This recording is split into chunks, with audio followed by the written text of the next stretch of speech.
क्या होगा अगर आप सीधे मौत के देवता से मिलकर पूछ ले, सच सच बताइए, मरने के बाद क्या होता है?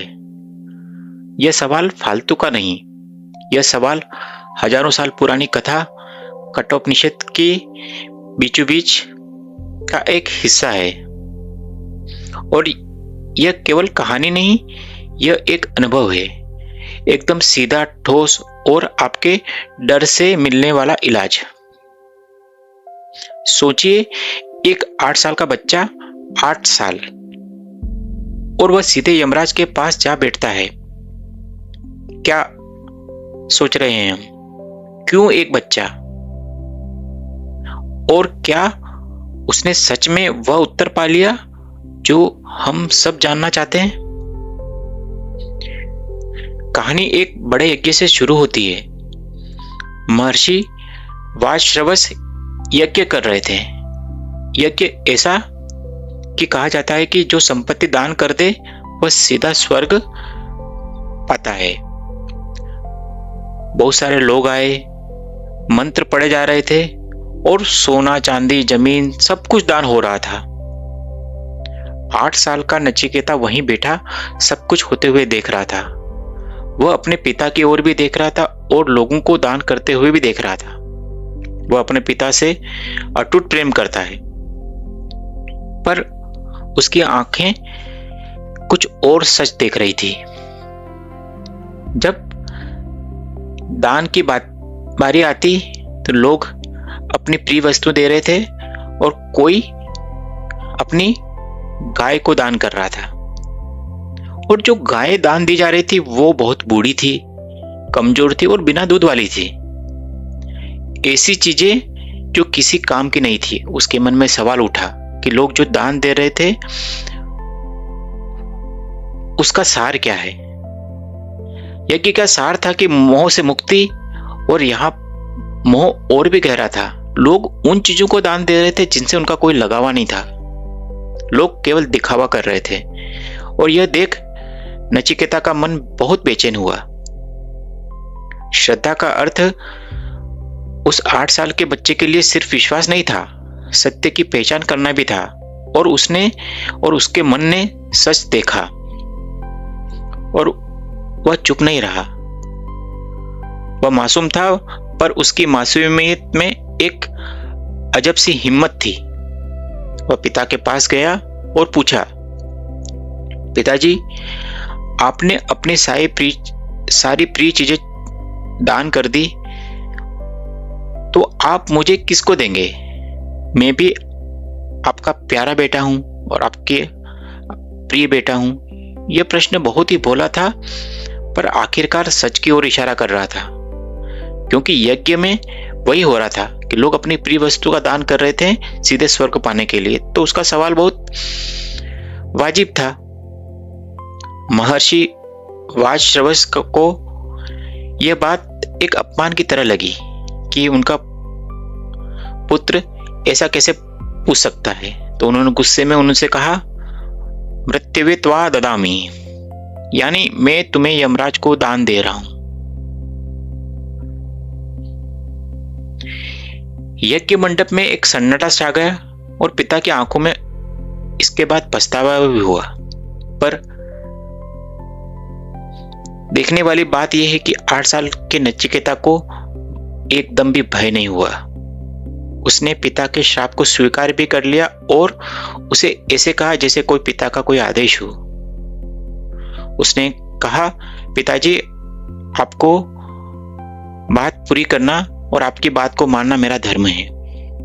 फिर वह चला यमलोक की ओर। यमलोक के द्वार पर उसने देखा कि यमराज बाहर गए हुए हैं।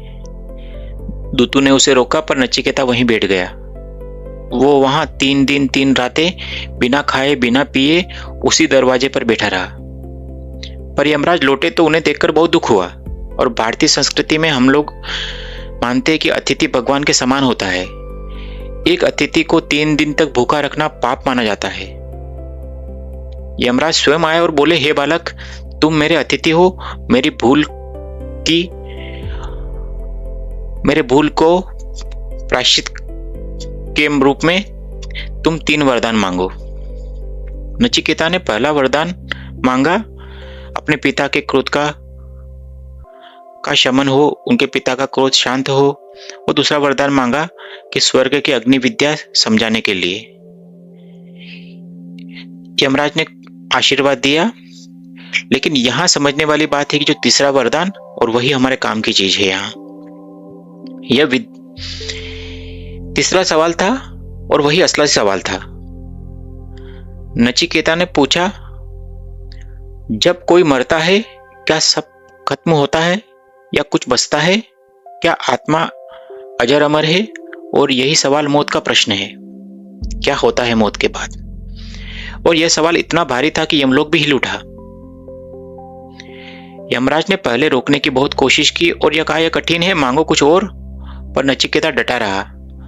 यमराज ने लोभ से भरकर नचिकेता को बहुत सारे लालच दिए, लंबी उम्र का लालच, धन का लालच, रथ का लालच, या न जाने और कौन कौन से लालच। पर यहां जिसके अंदर ज्ञान की आग होती है वो टिका रहता। नचिकेता का निर्णय अडिग था। उसने कहा, धन, यौवन, सुख सब क्षणिक है और मैं उनको नहीं चाहता हूं। जो ज्ञान तुम रखते हो वही मैं चाहता हूं। यमराज प्रसन्न हुए। उन्होंने समझा यह बालक साधारण नहीं, और फिर यमराज ने उसका शिक्षण प्रारंभ किया। यमराज ने कहा, जीवन में 2 रास्ते होते हैं और इन 2 रास्तों से बहुत सारी चीजें पाई जाती है। पहला रास्ता प्रेयस का रास्ता और दूसरा रास्ता होता है श्रेयस का रास्ता। और ये 2 रास्ते हमेशा हमें याद रखना चाहिए। प्रेयस का रास्ता हमेशा सुहावना होता है, जो हमें तुरंत सुख देता है, पर अंततः बंधन की ओर दुख लाता है। और श्रेयस का रास्ता बहुत कठिन होता है और त्याग मांगता है, पर वह मोक्ष का मार्ग है। तुमने प्रेयस को ठुकराकर श्रेयस को चुना, इसलिए तुम्हें ज्ञान की पात्रता मिलेगी। यमराज ने नचिकेता को इसका वरदान आशीर्वाद दिया और आत्मा के रहस्य को समझाने की बात कही। अब यमराज मुख्य बात पर आए, और यही अपने वीडियो का मेन टॉपिक है, आत्मा क्या है, और इसे समझने का ट्राई करते हैं। उन्होंने कहा, आत्मा कभी पैदा नहीं हुई और ना कभी मरती है। यह शरीर मरता है और मन और बुद्धि क्षीण हो जाती है, पर वह जो सबका साक्षी है, चेतना है, अजर अमर है। और यह शरीर एक वस्त्र है। आत्मा पुराने वस्त्र उतारकर नए वस्त्र पहनती है, बस इतना ही फर्क है। लेकिन ये बहुत सरल और लेकिन बहुत गहरा। और यह बात जो यमराज ने नचिकेता से कही, यह बात हम रोज हजारों बार कहीं अलग अलग लोगों से यही सुनते हैं, लेकिन इसका अनुभव नहीं कर पाते हैं। आज हम वीडियो में इसका अनुभव भी करेंगे और इसको नेक्स्ट लेवल पे ले जाएंगे।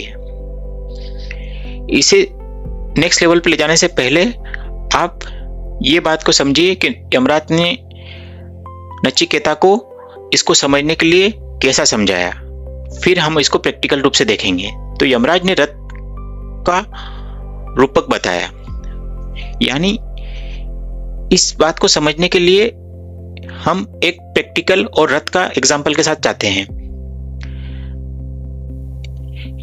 इसे ध्यान से सुनो, क्योंकि यह आपकी जिज्ञासा का नक्शा है। रथ यानी शरीर, रथ का मालिक यानी आत्मा, सारथी यानी बुद्धि, लगाम यानी मन, और घोड़े यानी 5 इंद्रियां।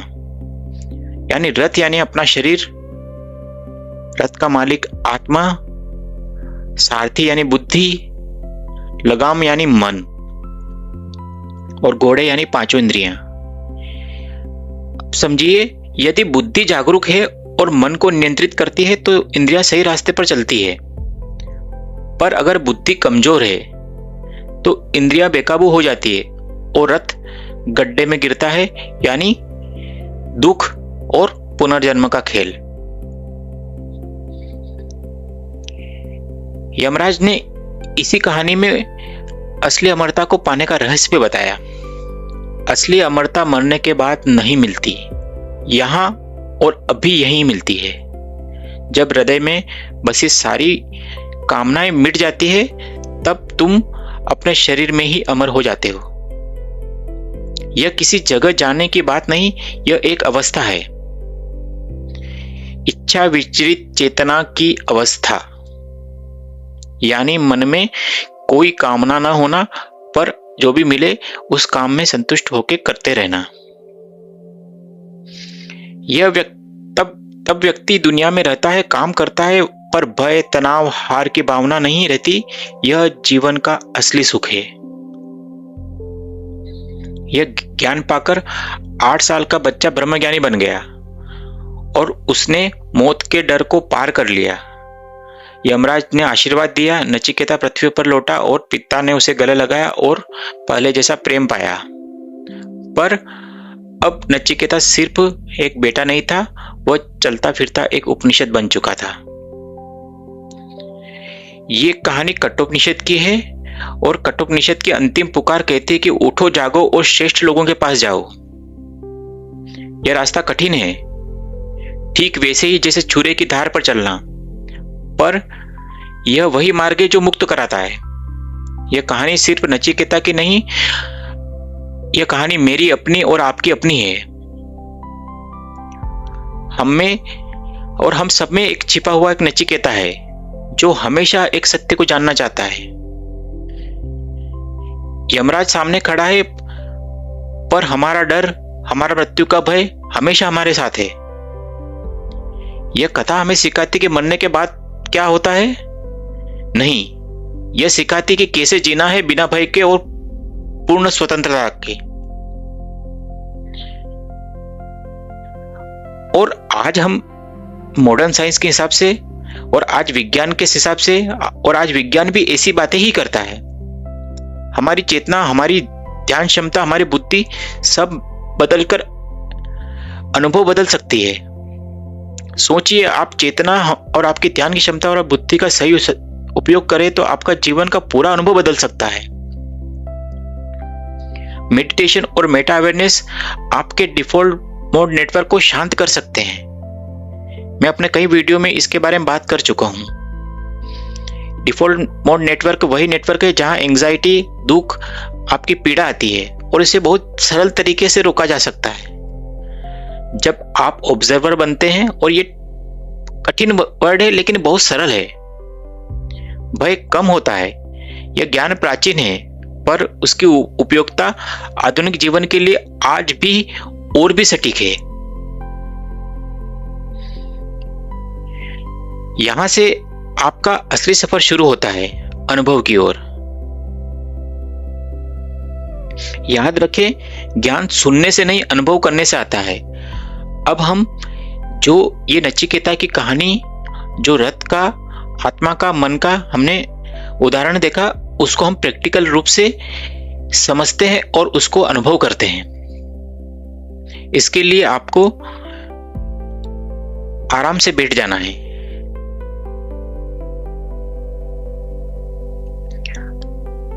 आप आराम से बैठ जाइए और आंखें बंद कर लीजिए। सोचिए, एक 8 साल का बच्चा नचिकेता, आप अभी नचिकेता बने हुए हैं। आप 3 दिन तक यमलोक के द्वार पर बैठे हैं।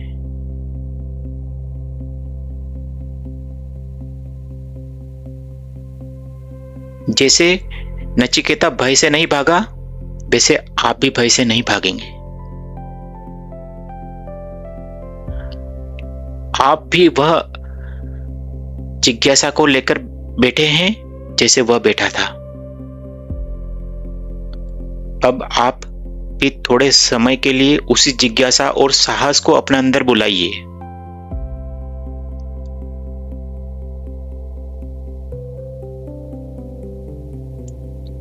धीरे धीरे 3 गहरी सांसें लें।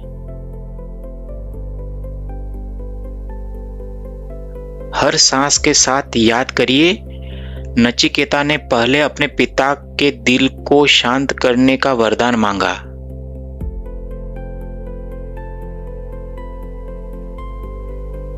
उसका पहला कदम था रिश्तों का समाधान।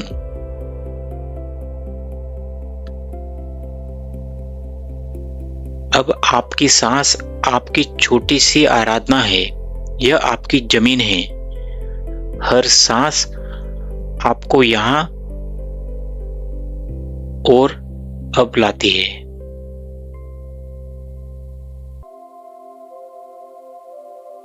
आपकी सांस आपकी आराधना की जमीन पर हर बार लाती है।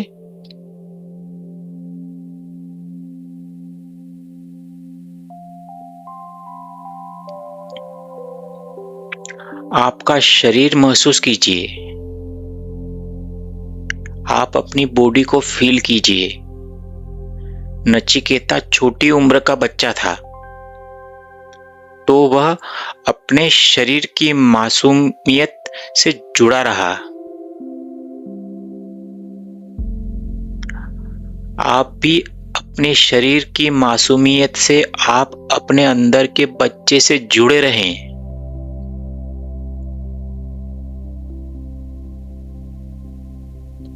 पैरों से शुरू करें, जैसे बच्चा जमीन पर बैठकर अपने पैरों को महसूस करता है, और फिर से आप महसूस करें और ऊपर आए। टांगे, पेट, सीना, किसी भी तनाव को नोट करें और उसे छोड़ दें। यहां आप उस मासूम शांति को बुला रहे हैं जो नचिकेता के अंदर थी।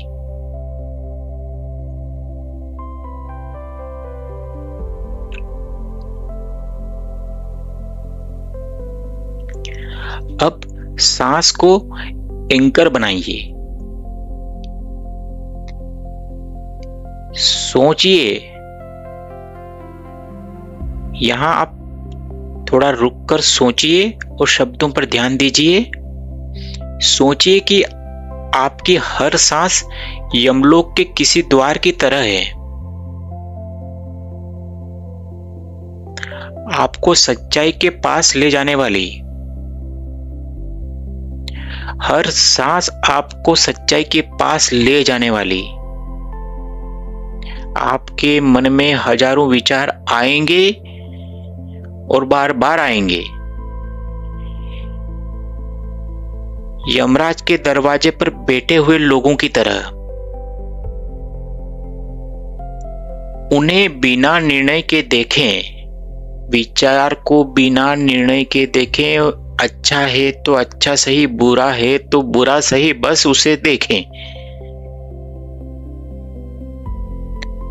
हर बार जब आप भटके, फिर से सांस पर आ जाएं।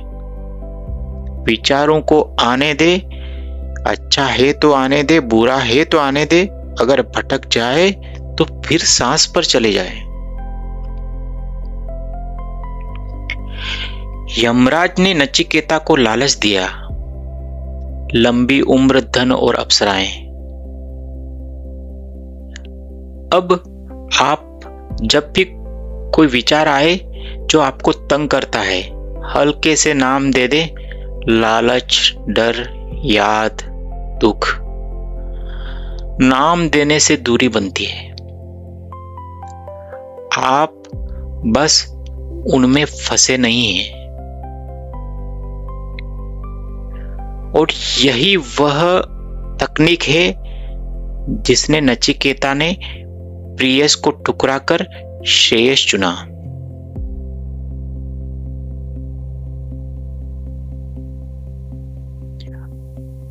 अब हम अपने ध्यान को और खुला रखें, जैसे रथ में बैठे मालिक के रूप में आप सब देख रहे हैं। आप फील करें। आप देखें कि आप अपने आप को देख रहे हैं एक मालिक की तरह। आपकी चेतना आपको देख रही है और यही है चेतना।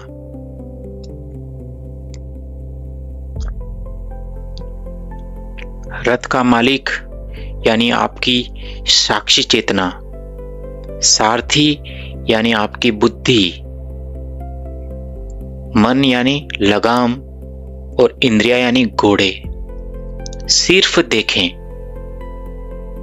किस तरह आपकी बुद्धि और मन इंद्रियों को चला रहा है। देखें, सिर्फ देखें किस तरह आपकी बुद्धि और मन इंद्रियों को चला रहा है। इंद्रियां वही जिससे हम देखते हैं, आंख, कान, श्रवण। जहां मन ढीला हो रहा है बस देखे बिना आलोचना के।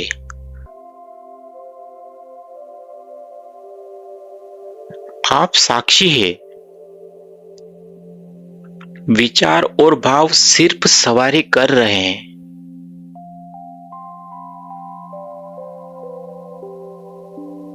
नचिकेता ने जाना, आत्मा न मांगी गई न मरी है। अब आप भी एक छोटे से अनुभव में उस सत्य को पकड़ने की कोशिश करें। तन मन को देखते हुए कहिए भीतर से,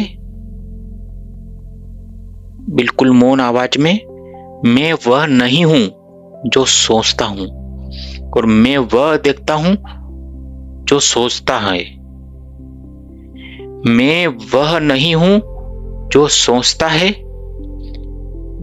मैं वह देखता हूं जो सोचता है। ये बहुत कठिन है, फिर से रिपीट करता हूं। मैं वह नहीं हूं जो सोचता है, मैं वह देखता हूं जो सोचता है।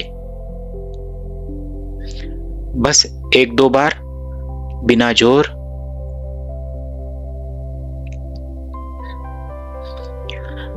धीरे धीरे अपनी सांसों को महसूस करिए। हाथ पैर हल्के से हिलाइए। आंखें खोलने से पहले एक गहरी सांस लें और इस अनुभव को थोड़ा अंदर समेटें। आपने एक छोटा सा दृश्य देखा, ऑब्जर्वर का अनुभव यानी साक्षी का अनुभव। यह नचिकेता का छोटा सा अनुभव है। आप इसे रोज थोड़ा थोड़ा करके बढ़ा सकते हैं। जब आप बाहर आए तो याद रखें, हर बार जीवन आपको लालच या भय दिखाए तो नचिकेता की तरह केवल 2 सवाल पूछें। यह क्या चाहता है और क्या यह मुझे सच्चे आनंद तक ले जाएगा? यदि यह ज्ञान आपको अच्छा लगा, इसे अपने रोजमर्रा में उतारें। 5 से 10 मिनट का रोजाना ऑब्जर्वर अभ्यास करें। अब धीरे धीरे अपनी आंखें खोलिए। आप जाग गए हैं, पर इस बार थोड़ा अधिक साक्षी के रूप में। धन्यवाद।